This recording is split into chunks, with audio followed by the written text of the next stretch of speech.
Well, hello again. Welcome to our coffee morning. Now, every day, whatever our position in life, is dependent on others to a greater or lesser extent. Even the most independent of us rely upon others for the smooth running of almost every aspect of our existence. Just think of the very next thing you will do. The chances are that there'll be a hand of someone else in it. Go on, look out of the window and try to imagine how difficult it would be without the services of a carpenter or glazier. Never mind all the things you can see through it. All of these things are part of the way we rub along together, but none of these things would be possible without one fundamental element, and that's trust. We trust the people who supply our goods and services to do what we expect them to do, and quite properly, we are trusted by them to complete our part of the bargain. So, who do we trust? Well, nearly everyone. We take for granted that people and organisations are who they say they are and do what they say they do, and that is usually the case. There'd be no mail order industry if we didn't trust the suppliers, and banking could not exist without very high levels of trust we have in those institutions, and we need them all as much as they need us. We trust our friends and families because we know them. Of course, we're all fallible and make mistakes, but that is built into our system and we know how far we can go.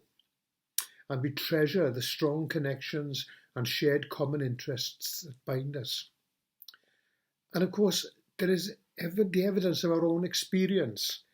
We trust the medical profession to always act in our interests and are generally happy to take them at their face value. We are confident that they know what they are doing and that they belong to professional bodies that oversee their competence. The same applies also to the trades that we employ from time to time, such as those who service our cars or fix the plumbing.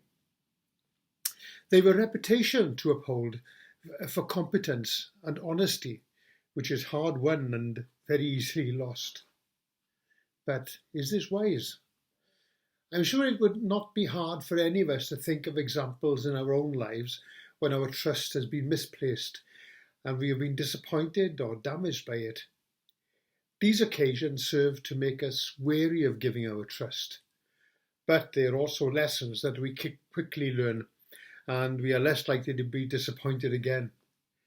Care must be taken, though, that we don't overreact and treat everyone with suspicion. There will be the occasional telephone call from someone who really is from Amazon or BT, who is not fishing for your details, however unlikely that may seem. Fortunately, it's fairly easy to spot the baddies, and there is plenty of advice available from trusted sources, so use them. It is in our best interest to treat our trust as the special and valuable thing that it is, and use it wisely. There are those who we trust unreservedly and those where we have a little more guarded stance. There's a lovely hymn by Daniel Whittle that encapsulates the Christian trust in a certainty that we find a blessing.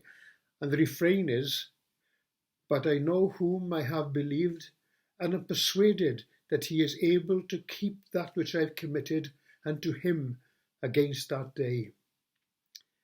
Knowing that you can trust someone with that level of certainty is truly liberating and uplifting.